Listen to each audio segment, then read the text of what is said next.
Welcome to another episode of the Half-Life Show, where we obsess about what it takes to live a meaningful life. I'm Subu, and my longtime friend and co-host Vikram is here with me. So, a quick follow-up from our New Year episode. Vikram, you recommended that I listen to The Martian in its audiobook form, right? How did you like it? I loved it. Oh my God. I had previously watched the movie, so I didn't bother picking up the book. But then I listened to the audiobook, and you're right. It's really different, and it's worth listening to the audiobook, even if you've watched the movie. I thoroughly enjoyed it.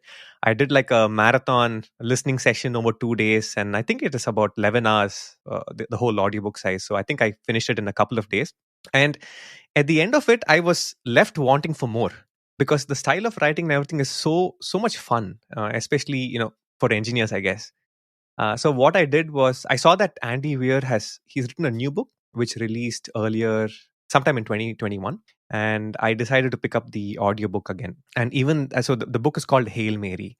And it's one more of those sci-fi odyssey kind of stuff, coming from The Martian to Hail Mary. A lot of stuff feels very familiar. He goes into the engineering details, and it's a lot of fun. I really enjoyed Hail Mary. It is really good. And now I've run out of Audible credits for the month, so I'm waiting for my next credit to show up so that I can pick up his first book, which is Artemis, which is one more of it. So it doesn't have as good reviews as The Martian or Hail Mary, but I've been enjoying his style of writing so much that I feel like I have to pick up the only book of his which I haven't read, which is Artemis. Which did you listen to first, Martian or Hail Mary? First was Martian. Oh, you finished Hail Mary already? Yeah, I did. I did the same thing. So I even Hail Mary, I listened to it over like 2 or 3 days, and it was any chance I could get, I would listen to it. So for over 2 or 3 days, I really cleaned up the house because I was looking for chores to do. Well, there's a motivator. Remember your one of the things that you mentioned in the last episode of how you want to get things done immediately and not delay it. You're right. You just have to Right. find the right audiobook, apparently.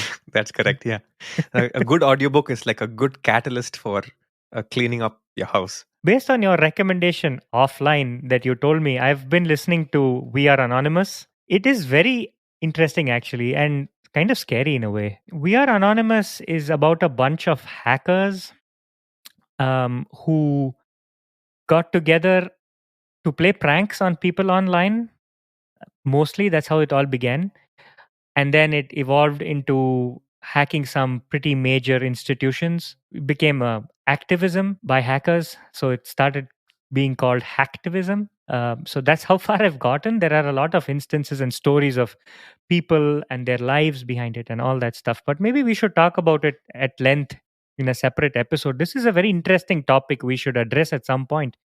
Privacy and what it means in the new age. Correct. Yeah, I think we should totally. And just to clarify, the book We Are Anonymous that Vikram is listening to, it's a non-fiction book. It's a real life story of how these hackers operated and what kind of information they got access to, and the reason why they were doing this whole hacktivism thing. So yeah, we should save this for a full episode. These are all books that are like so serious um, and full of the adult world, right? But there are so many books out there that we can talk about that are kids books but are amazing. Yeah. So maybe we should use this point to jump into our topic for this episode. Now, welcome to the Half-Life Show's very first book club episode. All right. So when we started this podcast, Vikram and I, we were pretty sure that one of the sort of ongoing series that we wanted to have is on a regular basis review books and talk about what we think of it. For this episode, it took us a while to figure out which book we wanted to review, right? And when we were tossing around some ideas, I picked some of the usual ones. I asked Vikram, hey, should we do one of the popular books like Atomic Habits, or should we do something from a more physics or a mathematics kind of a book, or what we should pick? Somehow, all of these popular books, it didn't excite us as much. When my family and I were over at your place for over the Thanksgiving break, it just occurred to us that maybe we should talk about a kid's book. There is so many lessons to be learnt even for adults from these children's books. And as adults, we want to teach our kids valuable lessons, and we choose books which have a good message in them. When as an adult, when I read some of these books to my kid, I realized that, what, this is a good lesson not only for the child, but it's also for me as a parent, as an adult. There are lessons in these children's books which we have forgotten. So then Vikram and I decided that maybe we should go back to the basics and pick one of these children's books that we have read to our children, which have influenced our thinking. And so, and that's how we arrived at this book, which you want to tell us which book we're going to review today? All right. This one is a classic and is from one of my favorite authors. It's The Giving Tree by Shel Silverstein. I'm a very big fan of Shel Silverstein. And honestly, I never read Shel Silverstein books as a child. I guess I didn't come across them, or nobody recommended it to me at the time, or my parents didn't know about it. There could be several reasons. But I found them only recently when I got books for my own kids to read to them. And I enjoy everything that Shel Silverstein has written, from all his poems to his stories. He's just an amazing person, and I'm a very big fan. You think I should quickly go through the books? Maybe if somebody hasn't read it, like me last year, it could be a good starting point. It's pretty short. It would serve as a basis for what we'll talk about later about this book. Go for it. The really nice thing about Shel Silverstein books are the illustrations. They're really beautiful.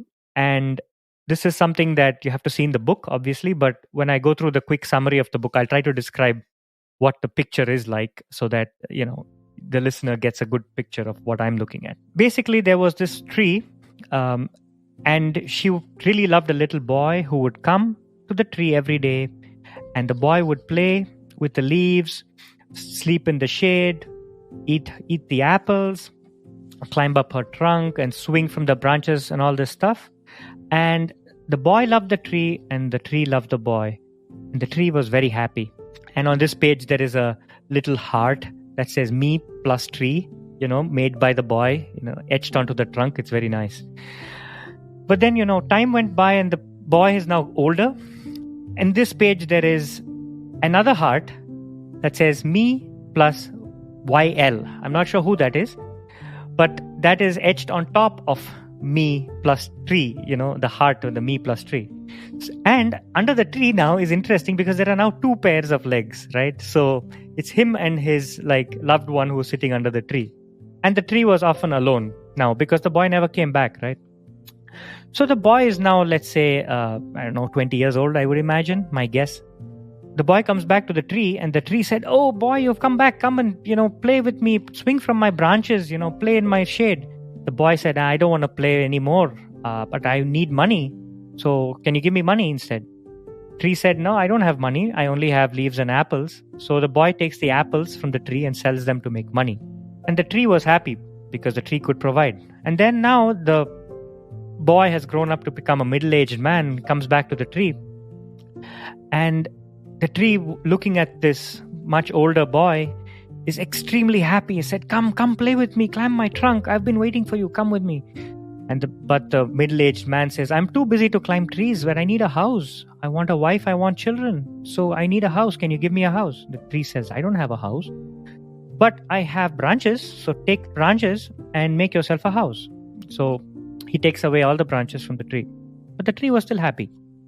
Now, the boy disappears for a long time again, never comes back to the tree. But when he does, he's now a pretty old person. Okay, he's an old man.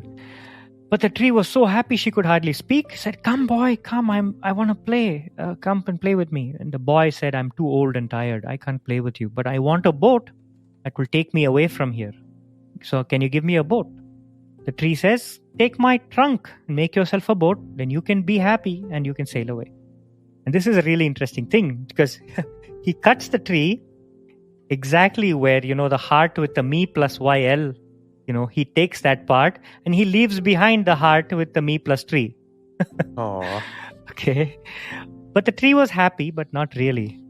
After a very long time, now he's a very old man, comes back to the tree, but the tree tells him, I'm sorry, I don't have anything left to give you.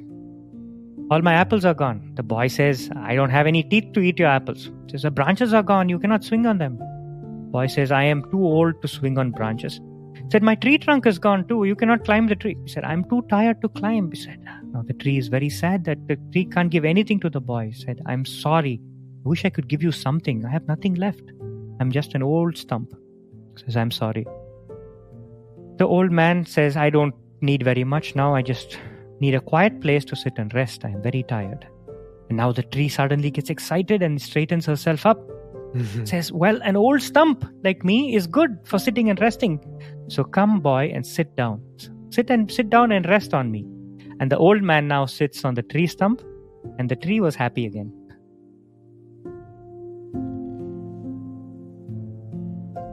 Man, I get tingles every time I listen or read the story. It really is quite amazing. Incredible. How pictures and words can portray, emotions every time you read the same thing. Yeah. So this thing is like a classic example of a parable, right? I mean, so there's a story and it has a message underneath it, but he's not saying what the message is. So I feel there is a lot of different messages that you can interpret from the story. But what do you think it is? What did you take away? So when I first read this story and reread it many times after, I always liken the tree to a parent kind of thing. I did feel sad for some time, but then I was like, you know what? It's unconditional love, and that's okay. There's nothing wrong with that. The tree really loved the boy and would do anything for the boy. And I likened it to what a parent would do for their child. Even when you're old and tired, you'd still do whatever you can for your child. So that was the first takeaway that I got from the book. What was yours? My initial impression of the story, or the lesson that I took away from the story, is I put myself in the shoes of the boy instead of the tree. And I felt that, as a child, we are carefree and we love, this kid loved the tree unconditionally. And there was very little that the little boy needed to be happy, which is, swing from the tree, eat the apples, sleep under the shade of the tree. And that's all the kid needed to be happy. As a kid, this boy did this every day. He would come to the tree and play. But as he kept growing older, he got caught up in the cycle of life. He forgot about this tree completely, which he enjoyed so much growing up. And the next time he comes back, he tells the tree that, look, I don't want to play with you. What I need is money. And that is where my heart sunk. It's like, oh man, this, as a child, he was so innocent. It seemed to me like, in some ways, growing up corrupted his mind, his mindset, his ideas. And like every other human, coming back and asking for money essentially means that, you sort of know where his mind is going. But you say that as if money is a bad thing. He says in this book, the boy who asks for money says, I want a wife, I want children. So I guess at that time in his life, he needs money because that's what he has to do, and he doesn't have any other way of getting it.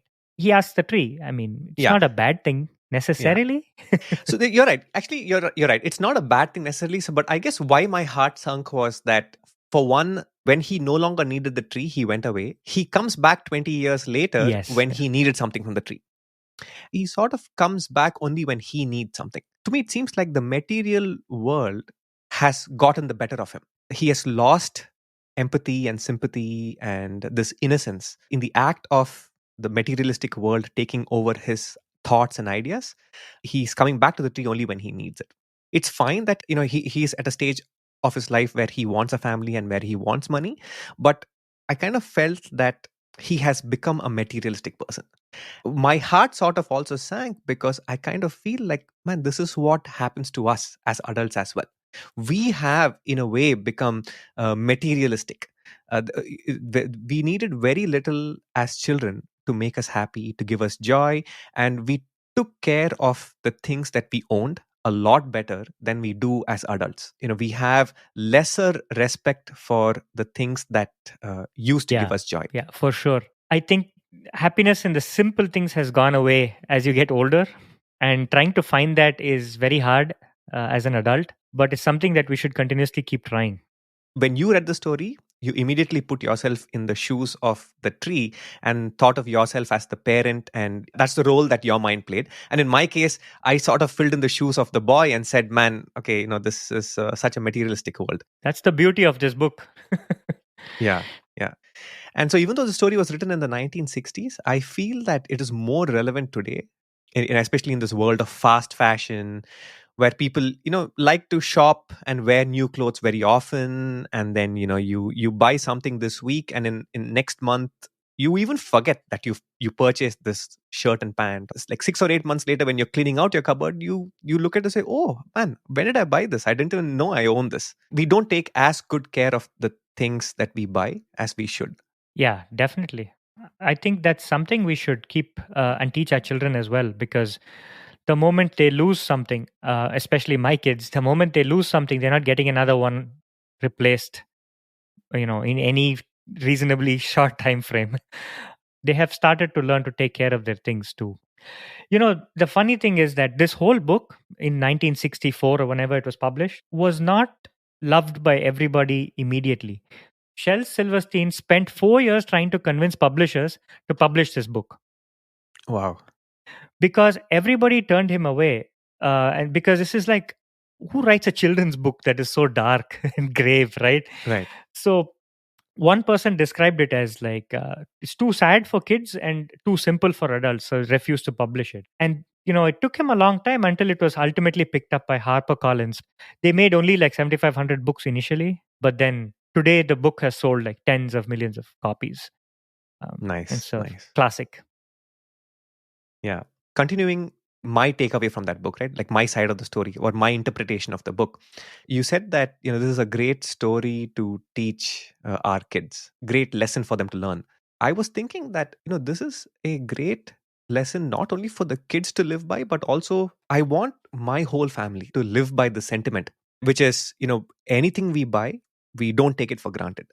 And one way of thinking about it, which sort of makes it easy for a human, I guess, is that, say, you work a day job, right, as a parent, and by working a day job, you've essentially exchanged your time, which is your one and only valuable resource. You've exchanged your time for money, right?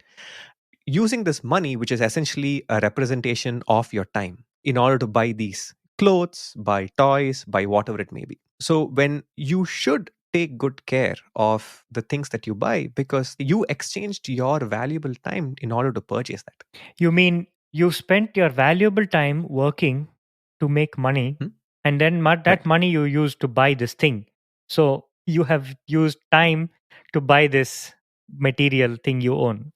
Exactly. Exactly. So now I think with this equation, right, I think people may be able to appreciate better the value of of this object that they have purchased.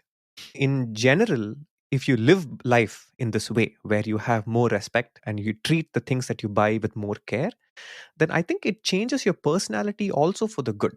And what I mean by that is, if you develop this habit, if you nurture this habit in yourself even as an adult, then I think what it'll lead to is you will tend to appreciate life's little joys a lot more, and you'll experience contentment a lot more often. Yeah.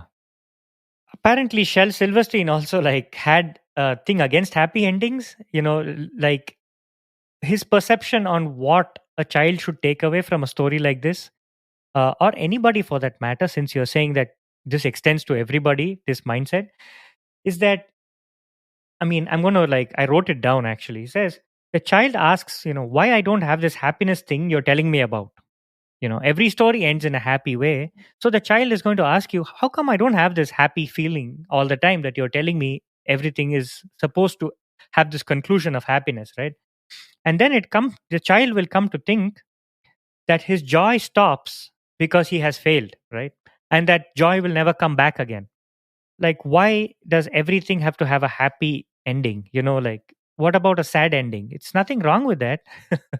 True, that is true. Yeah. Don't always expect happiness out of life.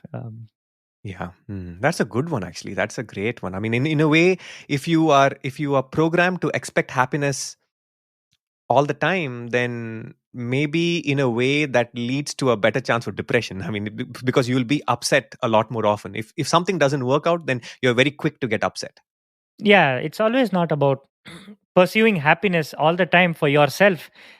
Can be viewed sometimes as a selfish goal for a person who is actually part of a greater whole in society. Like everybody is pursuing their own version of happiness, and that's all it is.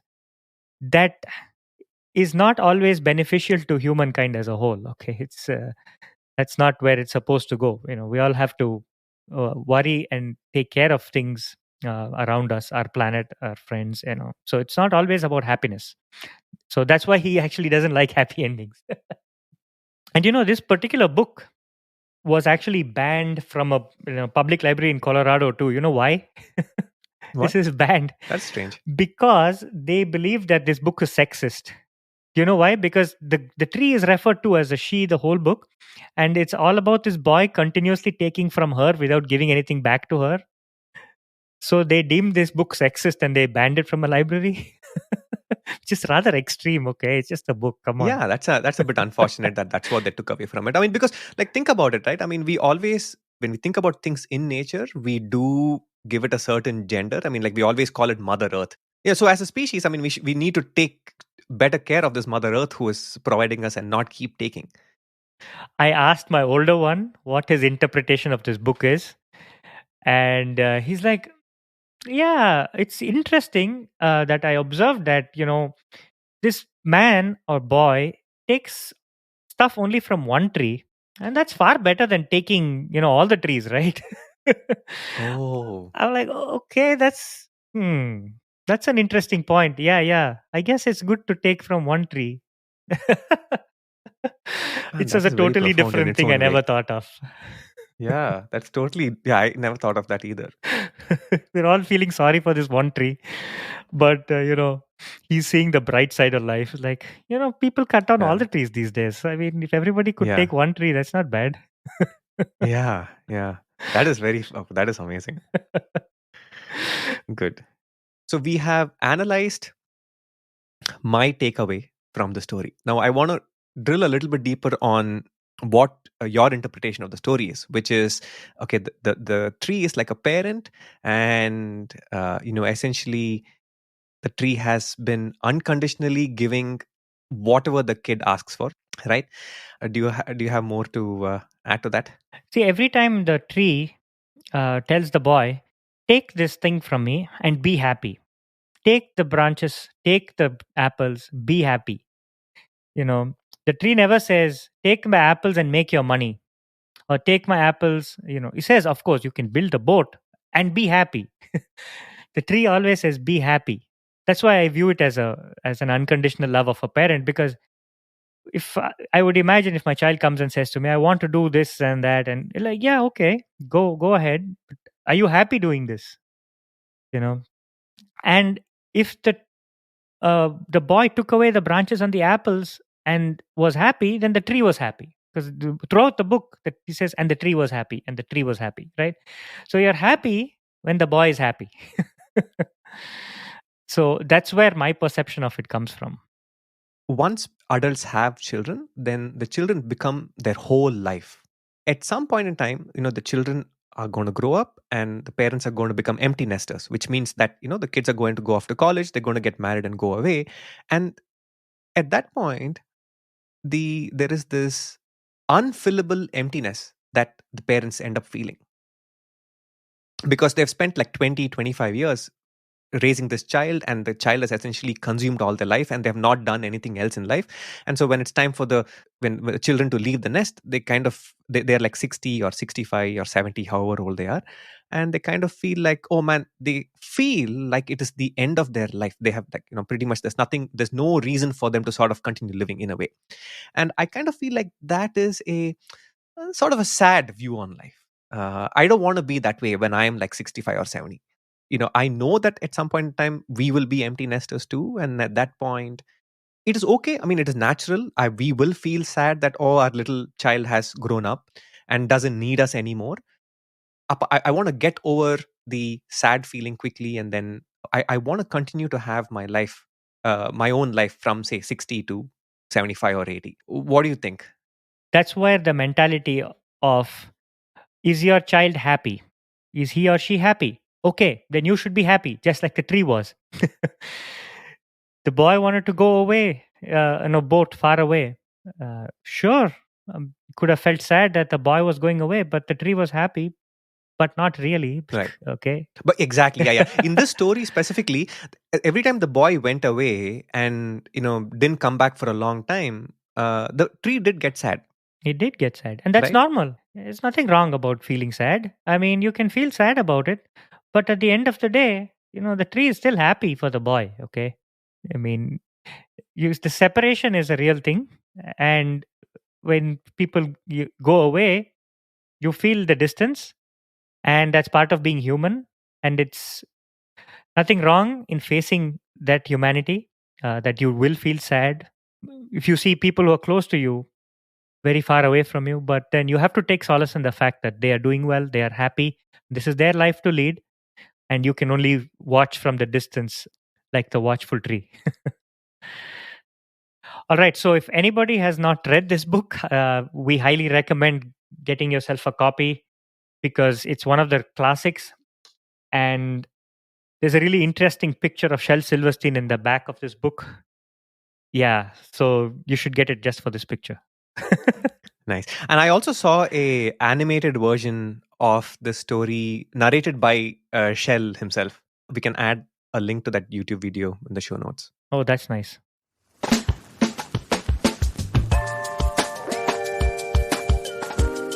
Okay, so that's it for this episode. We hope you enjoyed the book review.